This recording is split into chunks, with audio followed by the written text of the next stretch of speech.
जादुई हंसिनी। एक बार की बात है, एक पति पत्नी अपनी एक बेटी और एक छोटे से बेटे के साथ रहते थे। एक दिन माँ ने अपनी बेटी से कहा, बेटी देखो, हम लोग काम करने जा रहे हैं, तुम यहाँ घर पर अपने भाई का ख्याल रखना, और देखो घर की चारदीवारी के बाहर मत जाना, अच्छी बच्ची बनकर रहना, हम तुम्हारे लिए एक रुमाल लेकर आएंगे। ये कहकर वे तो अपना काम करने चले गए और वो बच्ची वो सब भूल गई जो उसकी माँ उससे कहकर गई थी। उसने तुरंत ही अपने छोटे भाई को एक खिड़की के नीचे घास पर बिठाया और घर के कंपाउंड में भाग गई। वहाँ वो खेलती रही और खेल में इतनी डूब गई कि उसको कुछ और याद ही नहीं रहा। इतने में एक हंसिनी आई और उसके छोटे भाई को उठाकर ले गई। जब लड़की अंदर आई तो उसने देखा कि उसका भाई तो वहाँ नहीं है। वो चिल्ला पड़ी, ओह नहीं, कहाँ गया मेरा भाई।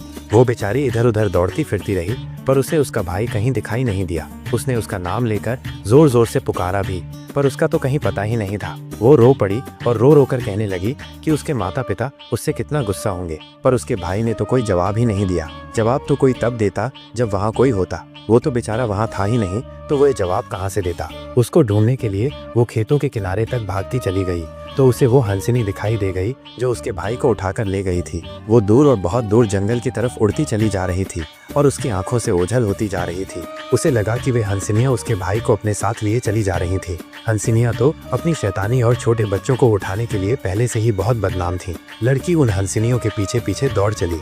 दौड़ते दौड़ते वो एक ओवन के पास आ गई। उसने ओवन से पूछा, ओ छोटे ओवन, मुझे बता, ये हंसिनियाँ उड़कर कहाँ जा रही हैं? ओवन बोला, पहले तुम मेरे राई के कुछ बन खाओ, तब मैं तुम्हें बताता हूँ कि वे कहाँ जा रही हैं। लड़की ने मना कर दिया, मैं तुम्हारे राई बन नहीं खा रही, मैं तो अपने घर में रखे गेहूं के बन भी नहीं खाती। सो ओवन ने उसको नहीं बताया कि वे हंसिनियाँ कहाँ जा रही थीं, और वो लड़की दौड़ती हुई और आगे चली गई। दौड़ते दौड़ते वो एक सेब के पेड़ के पास आई। उसने सेब के पेड़ से पूछा, ओ सेब के पेड़, मुझे बता, ये हंसिनियाँ उड़कर कहाँ जा रही हैं? सेब का पेड़ बोला, तुम पहले मेरे जंगली सेब खाओ, फिर मैं तुम्हें बताता हूँ कि ये हंसिनियाँ उड़कर कहाँ गई हैं। लड़की ने फिर मना कर दिया, मैं तुम्हारे जंगली सेब नहीं खाती, मैं तो अपने घर के बागीचे के सेब भी नहीं खाती। और सेब के पेड़ ने उसको ये नहीं बताया कि वे हंसिनियाँ उड़कर कहाँ जा रही थीं। वो फिर दौड़ती हुए आगे बढ़ी। दौड़ते दौड़ते वो एक दूध की नदी के पास आई जिसके किनारे पुडिंग के थे। उसने नदी से पूछा, ओ दूध की नदी, ओ पुडिंग के किनारों वाली नदी, मुझे बता, ये हंसिनियाँ उड़कर कहाँ जा रही हैं? दूध की नदी बोली, पहले तुम दूध के साथ मेरी थोड़ी सी पुडिंग खाओ, तब मैं तुम्हें बताती हूँ कि ये हंसिनियाँ उड़कर कहाँ जा रही हैं। लड़की ने फिर इनकार कर दिया, मैं नहीं खाती दूध के साथ तुम्हारी पुडिंग, मैं तो अपने घर की बनी हुई पुडिंग भी नहीं खाती। और दूध की नदी ने भी उसको नहीं बताया कि वे हंसिनियाँ उड़कर कहाँ जा रही थीं। इस तरह से वो काफी देर तक मैदानों में और जंगलों में भागती रही। इस तरह भागते भागते उसको शाम हो गई। वो यही नहीं जान पाई कि वे हंसिनियाँ उड़कर कहाँ गईं। अब वो कुछ नहीं कर सकती थी, सो शाम होने पर उसे घर लौटना पड़ा। जैसे ही वो घर वापस आने के लिए पलटी, उसने देखा कि उसके पीछे एक केबिन है जिसमें केवल एक छोटी सी खिड़की है। उस केबिन में तो एक जादूगरनी बैठी हुई थी, बाबा यागा। वो वहाँ बैठी बैठी रुई काट रही थी। उसके पास ही चांदी की एक बेंच पर उसका अपना भाई बैठा था जो एक चांदी के सेब से खेल रहा था। सो वह लड़की उस केबिन में भाग गई और उस बुढ़िया से बोली, ओ छोटी बुढ़िया। इससे पहले कि वो लड़की उससे आगे कुछ कहती या पूछती, वो बुढ़िया बोली, ओ लड़की, तुम ऐसे मेरे घर में भागती हुई क्यों आई हो? लड़की बोली, मैं जंगल और दलदल में से होकर भागती चली आ रही हूँ। मेरी पोशाक फटकर तार तार हो गई है। मैं यहाँ थोड़ी सी गर्मी लेने आई हूँ। तुम यहाँ बैठो और लो ये रुई काटो, मैं अभी आती हूँ।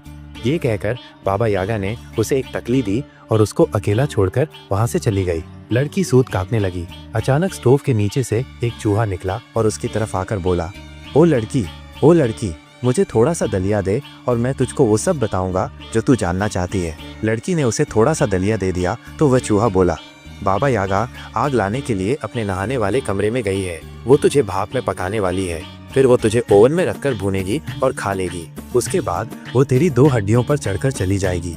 ये सुनकर लड़की तो सत्ते में आ गई और रो पड़ी। पर चूहा आगे बोला, बस अब तो किसी चीज का इंतजार मत कर, यहाँ से अपने भाई को उठा और भाग जा, मैं तेरी जगह बैठकर ये रुई काटता हूँ। लड़की ने तुरंत ही अपने भाई को उठाया और वहाँ से भाग ली।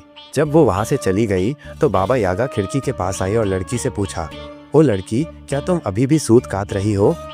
चूहा बोला, ओ बुढ़िया, हाँ, मैं अभी भी सूत काट रही हूँ। वो बूढ़ी जादूगरनी यह सुनकर संतुष्ट हो गई और फिर से अपने नहाने वाले कमरे में चली गई। जब उसकी आग काफी गर्म हो गई तो वो लड़की को लेने के लिए आई, तो वहाँ तो उसको कोई दिखाई नहीं दिया। वह चिल्लाई, ओ हंसिनी, उनके पीछे भाग। बहन अपने भाई को चुरा कर भाग गई है। उधर वो लड़की अपने भाई को अपनी बाहों में लिए हुए भागते भागते दूध की नदी तक आ गई। उसने देखा कि हंसिनियाँ उसके पीछे उड़ती हुई चली आ रही हैं। माँ नदी, मुझे छिपा लो, तुम पहले मेरी थोड़ी सी पुडिंग खाओ। लड़की ने उसकी थोड़ी सी पुडिंग खाई और उसको धन्यवाद दिया। नदी ने उसको अपनी पुडिंग के किनारों में छिपा लिया। हंसिनियों ने उसको वहां देखा नहीं और वे वहां से उड़ती हुई चली गईं। लड़की ने अपने भाई को फिर से अपनी बाहों में उठाया और फिर से वहां से भाग ली, पर वे हंसिनियाँ वापस आ गईं और उसी की दिशा में उड़ने लगी। देखो देखो, वे हंसिनियाँ, अब मैं क्या करूं? तभी उसको सेब का पेड़ दिखाई दिया तो उसको देखकर वो बोली, ओ माँ सेब के पेड़, ओ माँ सेब के पेड़, मुझे छिपा लो। सेब का पेड़ फिर बोला, पहले मेरे थोड़े से सेब खा लो। लड़की ने तुरंत ही उस पेड़ से तोड़कर एक सेब खा लिया और उसे धन्यवाद दिया। पेड़ ने भी तुरंत ही उसको अपनी शाखाओं में छिपा लिया। हंसिनियों ने उनको वहां नहीं देखा, सो वे वहां से आगे उड़ गईं। लड़की ने फिर अपने भाई को अपनी बाहों में उठाया और फिर भागना शुरू कर दिया। वो तब तक भागती रही जब तक वो बिल्कुल थक नहीं गई, पर हंसिनियों ने उसका फिर से देख लिया तो वे फिर से लौट आईं। वे उसके ऊपर उड़ने लगी और इस ताक में लगी रहीं कि जब भी उनको मौका मिले तो वो उसके भाई को उससे छीन ले। तभी उसको ओवन दिखाई दे गया। वह बोली, माँ ओवन, मुझे कहीं छिपा लो। ओवन बोला, पहले तुम मेरा राई का बन खाओ। लड़की ने तुरंत ही उसमें से निकालकर एक बन खा लिया और ओवन को धन्यवाद देकर अपने भाई को लेकर ओवन के अंदर बैठ गई। हंसिनियाँ वहाँ उड़ती रहीं और उनको पुकारती रहीं, पर कोई जवाब न मिलने पर फिर नाउम्मीद होकर वहाँ से बाबा यागा के पास चली गईं। उनके जाने के बाद लड़की ने ओवन को एक बार फिर से धन्यवाद दिया और अपने भाई को लेकर अपने घर की तरफ भाग ली। जैसे ही वो घर पहुंची, उसके कुछ देर बाद ही उसके माता पिता काम से वापस आ गए और उसकी ये लापरवाही दोनों में से किसी को पता नहीं चली। ये कहानी हमें सिखाती है कि माता पिता की बातों को हल्के में नहीं लेना चाहिए।